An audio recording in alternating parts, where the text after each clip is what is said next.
Wheel of Fortune, Wheel of Misfortune, Wheel of Retribution.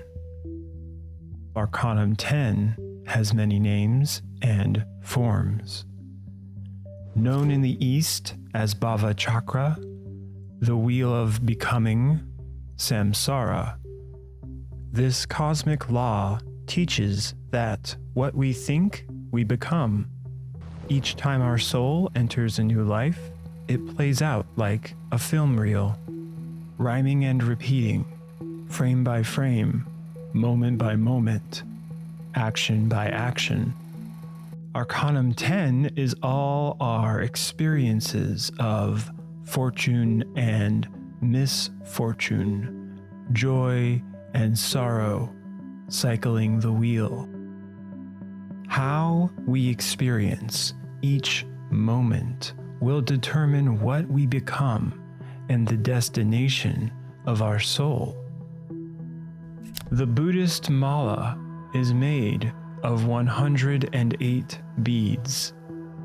This is a symbol, a reminder of our limited time in each season of the wheel.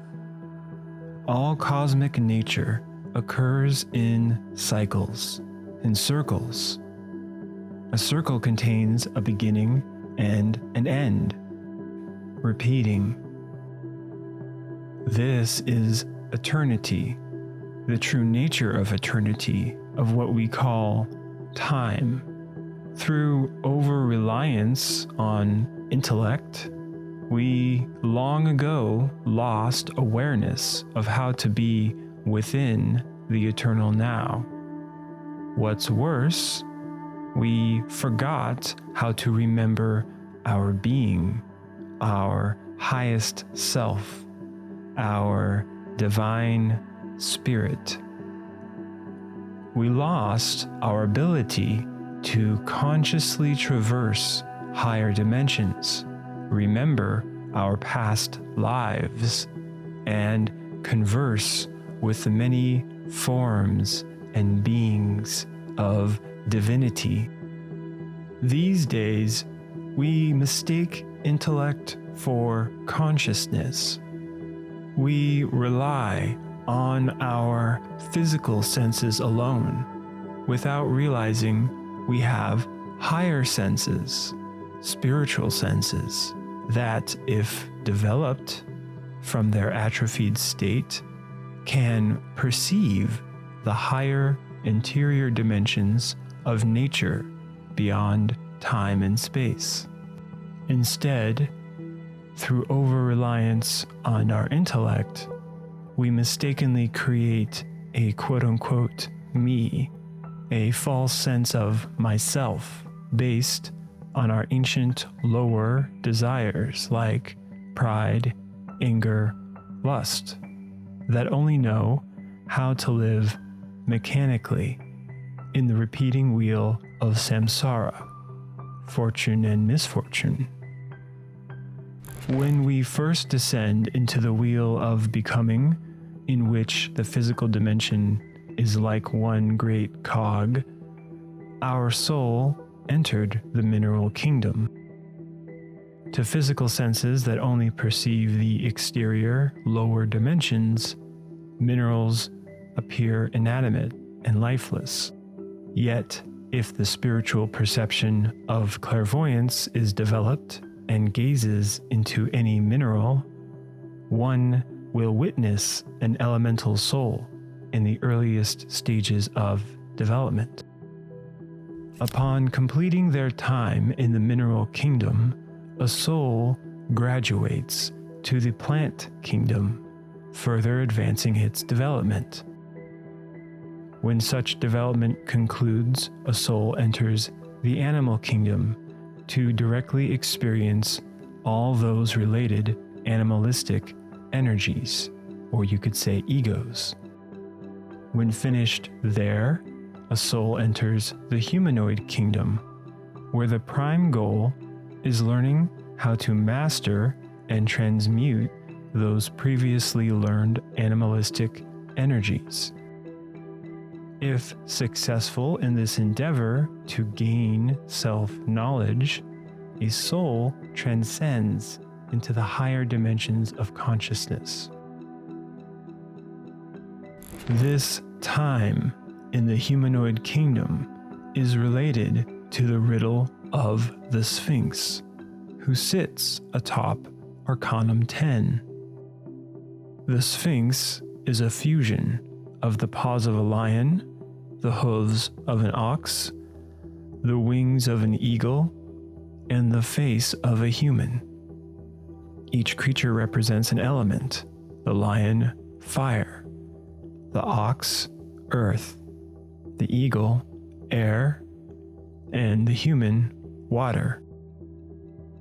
To transcend the wheel of becoming, a soul must learn how to observe and work the real and psychological inner elements, commanding fiery emotions in the heart, earthly laziness in the body, intellectual winds of the mind, and the many kinds of stormy or murky waters of lust.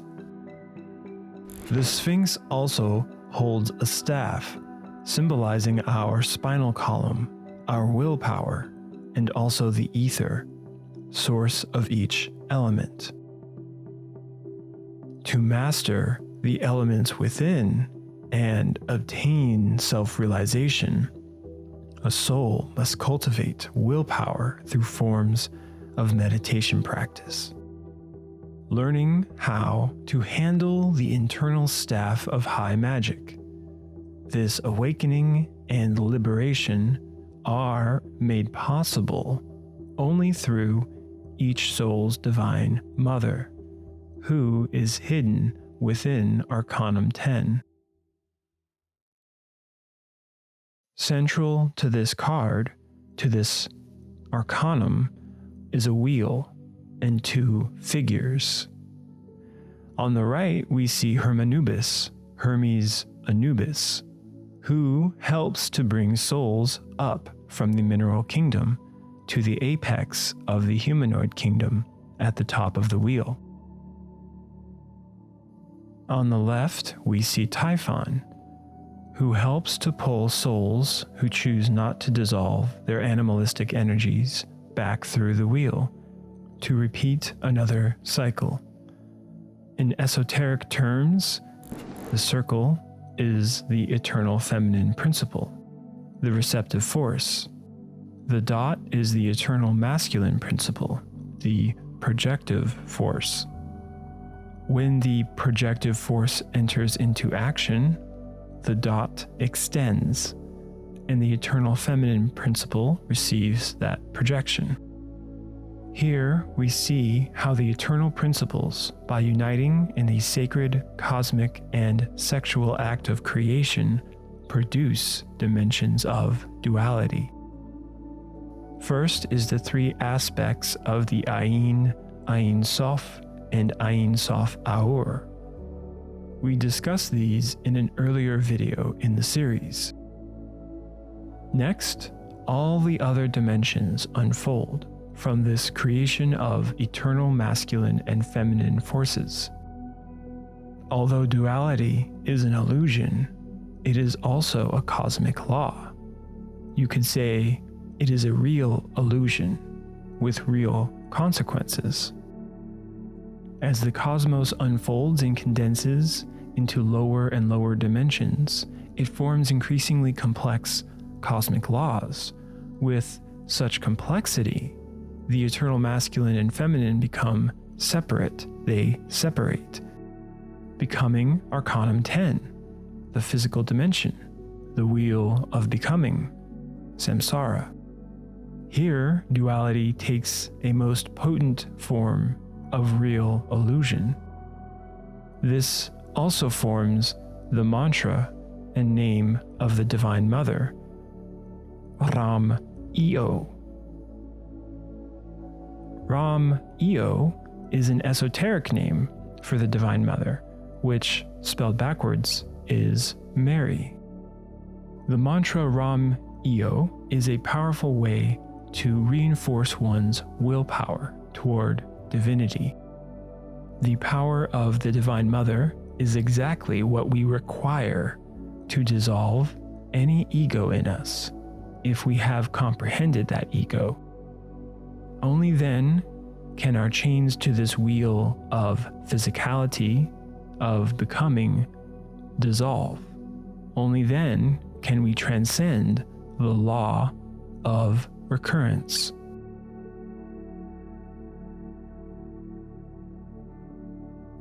Recurrence is the true cycle of evolution and devolution, two concepts which, through the intellect, we have a very limited and mistaken concept of. Recurrence occurs at many dimensions. For example, each day is born, evolves to an apex, then devolves into night. Each season is born, evolves to the apex of summer, then devolves through autumn into winter. Likewise, each form of life is born, mechanically grows to an apex of youth, then devolves through old age and death.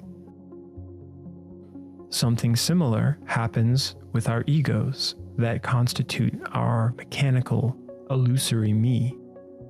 The first time our soul incarnated into our humanoid body, it brought with it the animal egos that were necessary while incarnating in the animal kingdom. In the humanoid kingdom, those animal egos, or animal desires, are part of the psychological gymnasium that is physical existence. However, we did not dissolve them. We have not dissolved them. Rather, unfortunately, we began to feed our egos, our animal desires. And when one of our humanoid existences ends, the only thing that goes to the grave is our physical body and its personality. The soul remains, but so do the egos, each of which has trapped a piece of the soul and its consciousness. Because of the egos, a soul must return into a new humanoid life, where that soul once again can willingly work on their egos if they choose.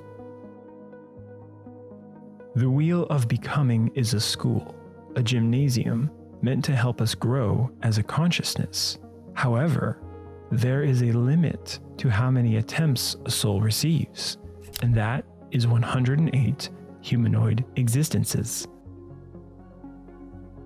After 108 lives in the humanoid kingdom, if a soul shows no interest in dissolving the animal desires, the ego, and transcending the wheel of physical recurrence, then the Divine Mother of that soul will show mercy in a severe way, like when your physical mother cleans up a mess in your room. She will send that soul back through the wheel to mechanically dissolve every ego, to liberate the soul from all that mechanical, animalistic desire and suffering. After a lot of pain, the soul will re-emerge into the mineral kingdom, free of its former ego, and once more travel through the kingdoms of existence. Esoteric teachings tell us this occurs 3,000 times. If a soul has not gained self-realization after 3,000 attempts around the wheel, it returns to the absolute light with a minor level of self-knowledge, of mastery. However, if a soul does begin to work on dissolving egos and to liberate consciousness during the 108 humanoid existences, then it can eventually join all the beings living in the higher dimensions of nature and the cosmos.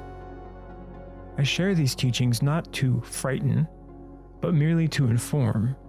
If we feel an urgency to do this kind of spiritual work, to dissolve the ego, it usually means we are nearing the end of our current 108 humanoid lives.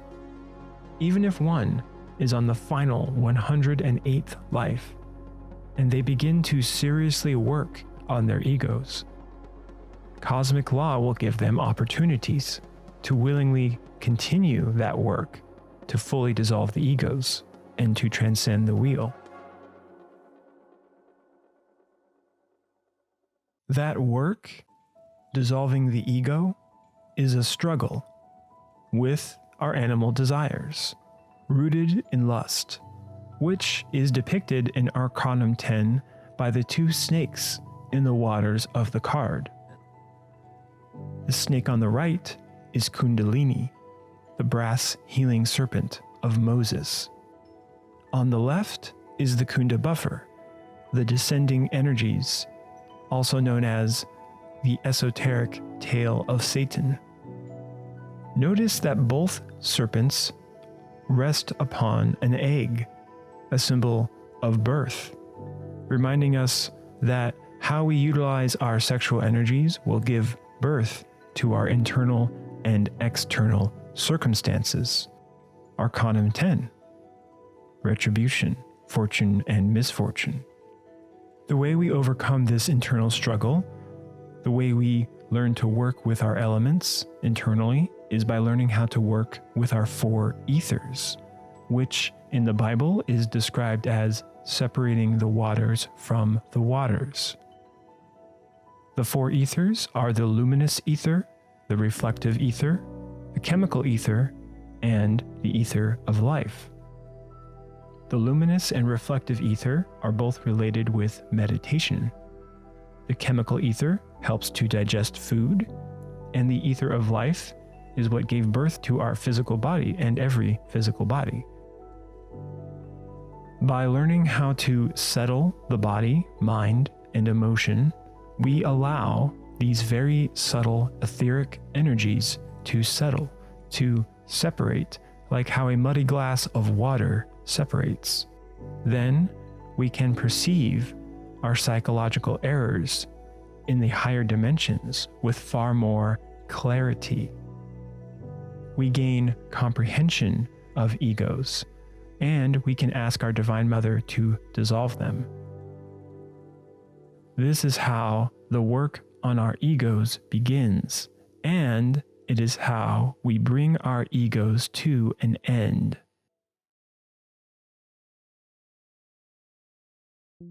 Through the cycle of each life, whether previous or current, our intellectual I operates through its mechanical illusion of self. This is why people are fickle, one moment to the next. Thus, our I, or our myself, only truly knows selfishness, even when the mechanical me supposes it is doing good. Because whether this false quote-unquote me does what the intellect calls good or bad, it does so mechanically. Of course, we want to dissolve the egos that know how to do bad first, but even a virtue out of place is harmful, like fire that can warm our hands or can burn them. The reality is that Malkuth is a filter, a school, a test. It is true that we all return from this existence eventually to reunite with the highest heaven, the most divine beings in the highest dimensions of the cosmos. However, whether we reunite with a minor level of experience through mechanically cycling around the wheel over and over, or with a transcendental self-realization of our being, of our divinity, internally through conscious efforts, that choice is entirely up to us. It is a difficult path. It can be a harrowing journey to self-realize on the direct path of awakening consciousness. There are many who take the spiral path, yet without dissolving their egos, even those saints of ancient times through so many cultures will eventually return to the wheel. The direct path, the revolutionary path of the consciousness, is not something to be rushed, even if one feels an intense urgency to walk it. If we feel that urgency, then we must begin to do the work at our level. We must be consistent. we must also work to achieve inner balance. Theory must balance with practice. Mind, heart, and body must come into balance so that our being can guide us through consciousness and intuition. And by listening to our being, to our intuition of the heart, we become one with our being in time. Remember, in patience ye shall possess your souls. And through that patience, we will think only through our being. We will feel only through our being. Then we become like a vessel for our spirit, our being, the divine soul. That is when we can achieve the most, help the most, and truly live the most. As always, I highly recommend meditating with the theories shared in this video and doing one's best to ignore the comparing and contrasting of the intellect. Remember, we want to take these teachings into our heart and to comprehend them intuitively at whatever level we are currently operating with through our consciousness. Thank you for supporting the channel in whatever way you can. If you would like to support the channel through Patreon, there's a link in the description, and that link will also provide you with access to the Discord community where we continue with our discussions and our monthly Q&As. Thank you very much to all of our current supporters and past, present, future supporters beyond time and space.